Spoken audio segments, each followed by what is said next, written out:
deep inside the digital world, there's a war happening. Right now. Every single second. And it's not a fight with bullets and bombs, but with bits and bytes.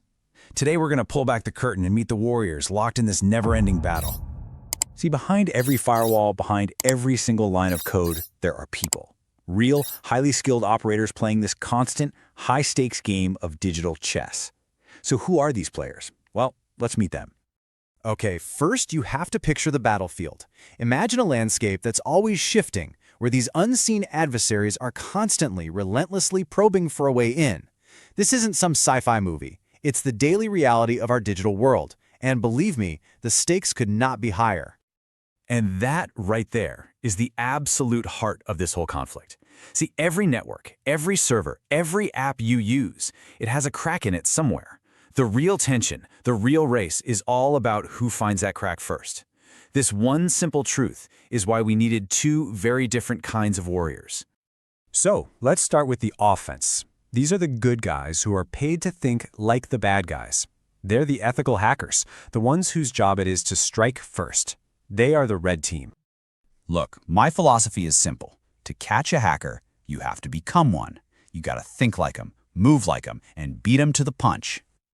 My team's mission? Break into our own systems before someone else does. Simple as that.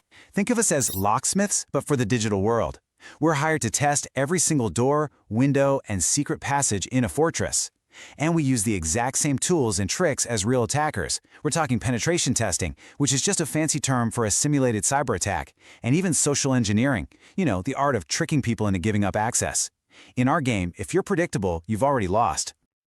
Okay, so for every action, there's an equal and opposite reaction, right? Well, standing guard against the red team's assault is the defense. These are the digital guardians. They are the blue team. There's a saying on my team, attackers only have to be lucky once. We have to be lucky always. That's the weight we carry, every single day.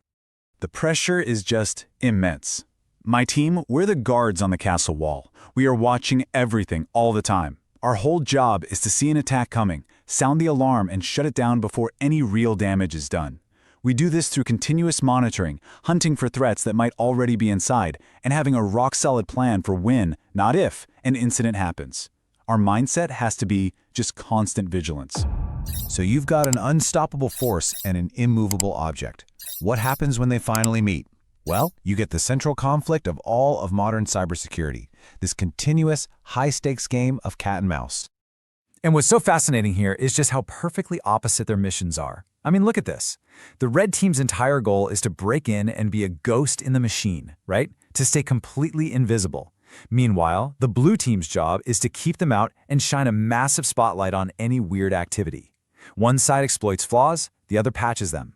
It's just a perfect storm of conflicting goals. Okay, watch this. Here's how I do it. First up, reconnaissance. I'm scanning the network and bingo, an open, forgotten port. Easy.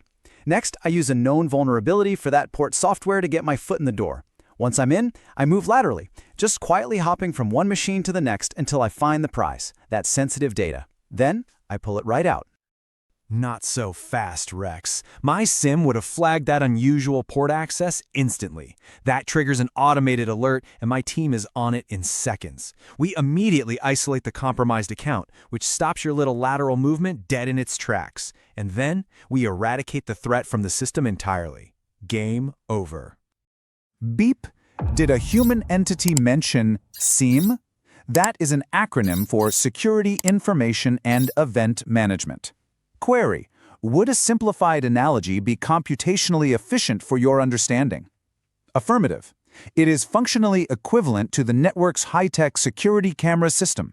It observes all data streams simultaneously and flags anomalous behavior. Beep. Explanation module complete. So we see this constant battle, right? Red attacks, blue defense, over and over. It's this endless cycle. But that makes you wonder, is this constant conflict really the best way to get better at security? What if they actually work together? And this brings us to a much smarter way of doing things. Enter the purple team. Now, this isn't another team to join the fight. Instead, think of it as a new function, a new role designed to evolve the entire process from a conflict into a true collaboration. The purple team's mission is to be that strategic link. We're not a third team. We're a force multiplier for the other two. Our job is to facilitate communication, to analyze the data from both the attack and the defense, and then translate all of that into real, concrete improvements for the company's security. Our whole goal is to make sure every single exercise makes the entire system stronger.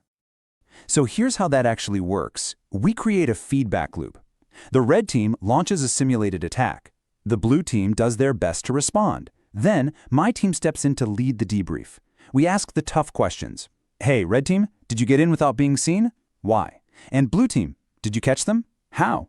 From those insights, we all work together to harden the defenses, making sure that same attack won't work a second time. It's all about continuous improvement.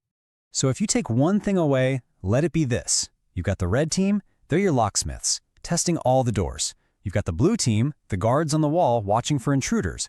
And now you have the purple team. They're the architects, who take what both sides learned and use it to improve the whole castle's design, making it way stronger for the future. Each of these teams plays such a vital, human-driven role in this whole digital ecosystem.